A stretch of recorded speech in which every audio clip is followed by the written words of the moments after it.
Hello students, आप सबका स्वागत है क्लास 11th केमिस्ट्री में, जहां पर हम लोग यूनिट 1 कर रहे हैं, that is some basic concepts of chemistry. Previous session में हमने एटॉमिक मास यूनिट की बात की थी और आज हम लोग नेक्स्ट टॉपिक कर रहे हैं मोल कंसेप्ट एंड मोलर मासेस। तो सबसे पहले मोल कंसेप्ट की बात करेंगे। What is mole concept? देखिए, हमारे पास क्या है, आपको जैसे कल हमने मास की एक यूनिट बताई थी, एटॉमिक मास की, AMU या सिंपली यू। क्योंकि मास की क्वांटिटी बहुत ज़्यादा छोटी होती है, इसीलिए एक नई यूनिट की ज़रूरत पड़ी जो कि एटम्स के मास को सही तरीके से डिफाइन कर पाए। उसी तरीके से अगर मेरे पास कोई भी चीज़ होती है, कोई भी एलिमेंट या कंपाउंड है, तो हमारे पास कोई भी चीज़ होती है, कोई भी एलिमेंट या कंपाउंड होता है, तो फिर क्या होता है, उसकी थोड़ी सी क्वांटिटी में भी बहुत सारे नंबर ऑफ एटम्स या आयंस या फिर मॉलिक्यूल्स प्रेजेंट होते हैं। तो उसी को मतलब रिप्रेजेंट करने के लिए एक यूनिट बनाई गई, that is called mole. Mole basically जो 7 फंडामेंटल या जो बेस क्वांटिटीज़ हैं उनमें से एक क्वांटिटी है जो अमाउंट ऑफ सब्सटेंस के लिए यूज़ की जाती है। चलिए अब हम लोग बात करते हैं इसका डेफिनेशन। क्या इसकी डेफिनेशन है? 1 मोल अमाउंट ऑफ सब्सटेंस, किसी सब्सटेंस की वो अमाउंट है 1 मोल दैट कंटेन्स, जिसके अंदर प्रेजेंट है एज मैनी पार्टिकल्स, उतने पार्टिकल्स। पार्टिकल्स मतलब एटम्स हो सकते हैं अगर आप एलिमेंट की बात करोगे, आयंस हो सकते हैं अगर आप आयोनिक कंपाउंड की बात करोगे, और मॉलिक्यूल्स हो सकते हैं अगर आप कोवालेंट कंपाउंड की बात करोगे। मतलब पार्टिकल्स जो है वो इन तीनों के लिए हम लोग यूज कर सकते हैं एक ही बार में, और इनको अपन एंटिटीज भी बोल सकते हैं एज इतनी पार्टिकल जितने की देयर आर एटम्स, किसके इक्वल होंगे? एटम्स के इक्वल होंगे, जो किसमें प्रेजेंट है? एग्जैक्टली 12 ग्राम। 12 ग्राम आपने मास लेना है, किसका? कार्बन 12 आइसोटोप का। कार्बन 12 जो आइसोटोप है कार्बन का, उसके 12 ग्राम में जितनी एटम्स हैं उन एटम्स को वी कॉल 1 मोल। तो किसी भी चीज़ का आप 1 मोल उठाएंगे, कोई भी, चाहे वो एलिमेंट है, चाहे कोवालेंट कंपाउंड है, चाहे आयनिक कंपाउंड है, उसके 1 मोल में उतने ही पार्टिकल्स प्रेजेंट होंगे जितने की कार्बन 12 आइसोटोप के 12 ग्राम में मौजूद है। मतलब 1 mole is equal to number of particles present in 12 gram of 12 carbon isotope. ये चलो आइसोटोप भी मत लिखो, बस ये चीज ठीक है, समझने के लिए तो काफी है। 1 मोल का मतलब क्या है? उतने पार्टिकल्स जितने की कार्बन 12 के 12 ग्राम में है, उस क्वांटिटी को वी कॉल 1 मोल हम लोग कहेंगे। तो अगर आपको याद हो, जब हम लोग कल एटॉमिक मास की यूनिट भी डिफाइन कर रहे थे, तो उस टाइम पर भी हमने कार्बन 12 की ही जिक्र किया था। तो आज जब आप मोल की बात कर रहे हैं तो भी आप कार्बन 12 को ही रेफरेंस मान रहे हैं। तो इसका मतलब है आज की केमिस्ट्री में जो भी अमाउंट या फिर मास की बात की जा रही है, उसके लिए कौन स्टैंडर्ड सेट कर रहा है? कार्बन 12 स्टैंडर्ड सेट कर रहा है। इन फ्यूचर कोई चेंज हो सकता है, लेकिन अभी के लिए सिर्फ कार्बन 12 पर फोकस रहेगा। ओके, अब हमें ये देखना है कि कार्बन 12 के 12 ग्राम में कितने एटम्स प्रेजेंट हैं, क्योंकि जितने एटम्स उसमें प्रेजेंट होंगे वही हर सब्सटेंस के 1 मोल में प्रेजेंट होंगे। अब ये हम लोग कैसे पता करेंगे? अगर आपको याद हो, कल हम लोगों ने 1 एटम का मास कैलकुलेट किया था। मैं यहाँ पे देख के बताता हूँ, 1.99264 2648 इंटू 10⁻⁻23 ग्राम। इतना मास कितने का है? इतना जो मास है वो कार्बन की एक एटम के मास के इक्वल है। 1 एटम ऑफ कार्बन 12। यानी कि अगर कार्बन 12 की आपके पास एक एटम है उसका मास ग्राम में इतना आता है।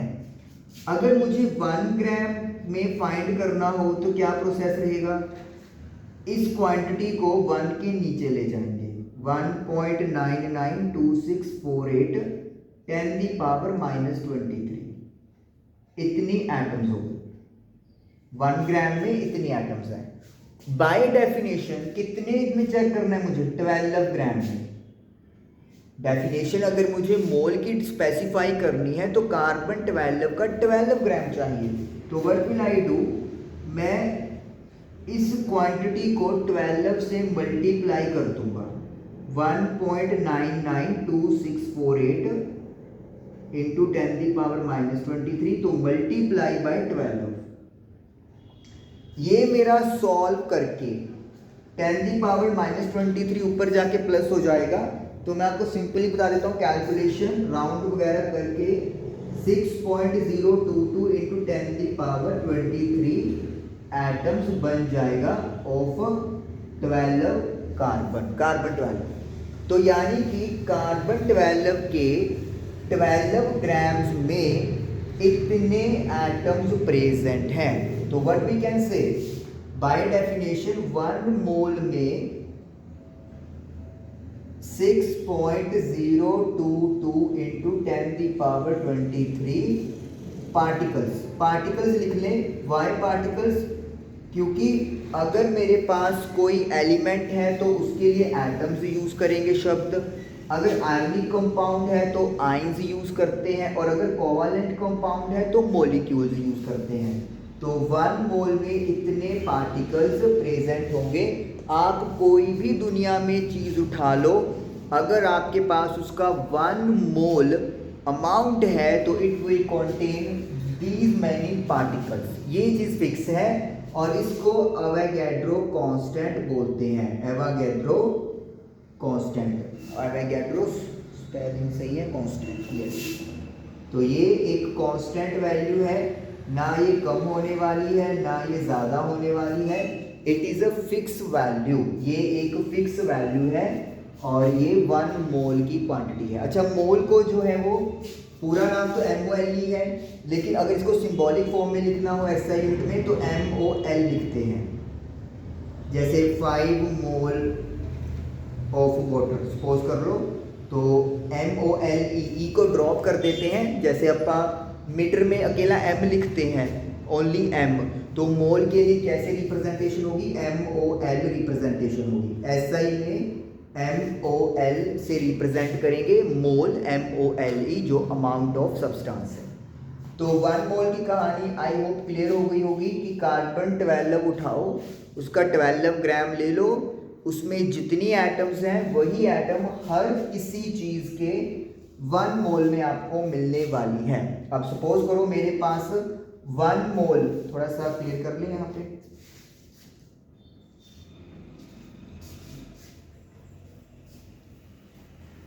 जैसे मैंने बात की कि 1 मोल है, तो अगर मेरे पास सपोज करो 1 मोल ऑफ वाटर है,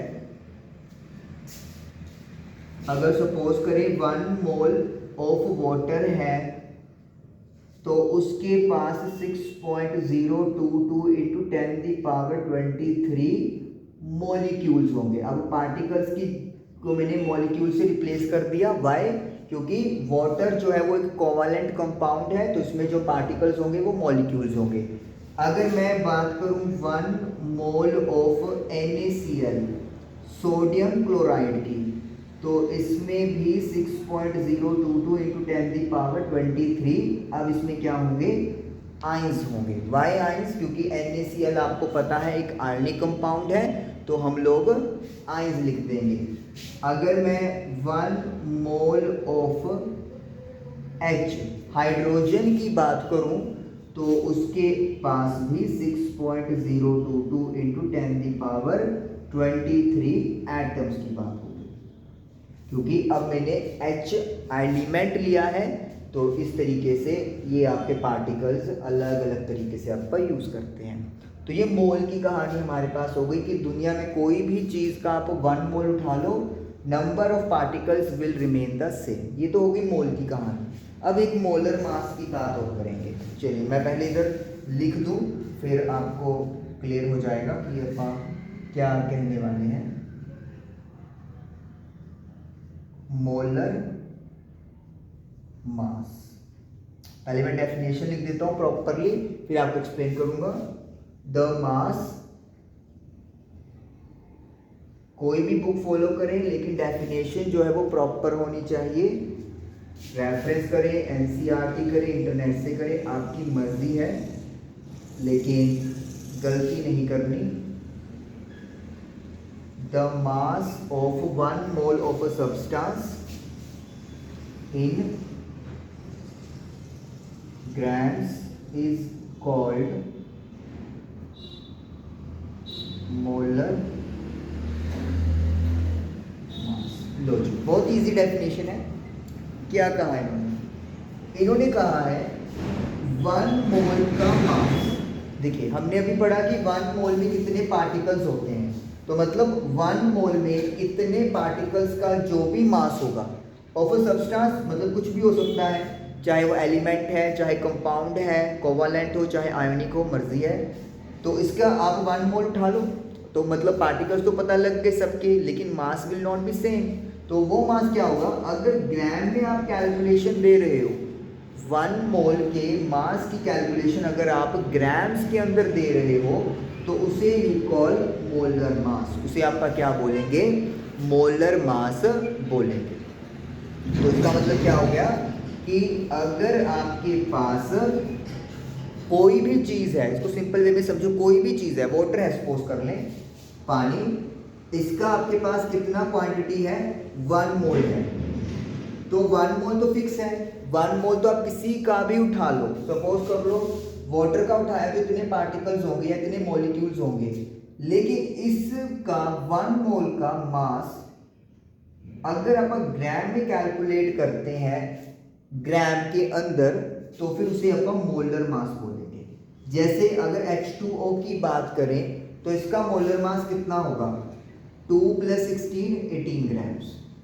तो 18 ग्राम्स मोलर मास हो गया वाटर का ग्राम्स के अंदर।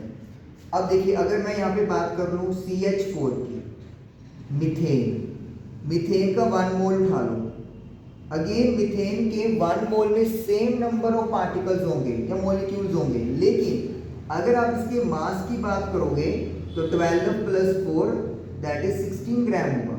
तो आपने देखा वाटर हो मीथेन हो, दो अलग अलग आपने सब्सटेंस उठा लिए, दोनों का अमाउंट सेम है 1 मोल, दोनों में नंबर ऑफ पार्टिकल्स सेम है, लेकिन जब मैंने इसको मास वाइज कैलकुलेट किया तो बोथ आर डिफरेंट। वाटर 18 आ रहा है और CH4 मीथेन 16 ग्राम आ रहा है। ये आप कैसे जनरल लाइफ से कैलकुलेशन मतलब समझ सकते हैं इस चीज को। सपोज कर लो आप मार्केट में जा रहे हो, ओके मैं इसको इधर कर लेता हूं,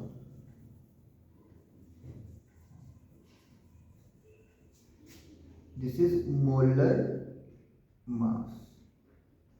ओके, आप सपोज करो स्टेशनरी शॉप पे चले गए, तो वहां पे आपने 12 पेन परचेज किए और एक आपने परचेज की 12 नोटबुक्स,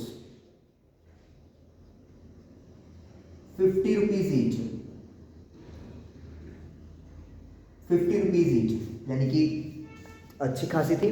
तो काउंटिंग में देखो कितनी पेन्स आएंगे, काउंटिंग में 12 पेन्स आएंगे और इधर भी 12 नोटबुक्स आ जाएंगे, यानी कि नंबर ऑफ एटम्स तो सेम आई, पेन भी 12 आए और नोटबुक्स भी 12 आई। लेकिन अगर आप इसका वजन करोगे तो पेन का वजन कितना होगा, पेन का वजन हार्डली आपका 200 ग्राम्स के आसपास होगा शायद, अप्रोक्सीमेटली मान लो।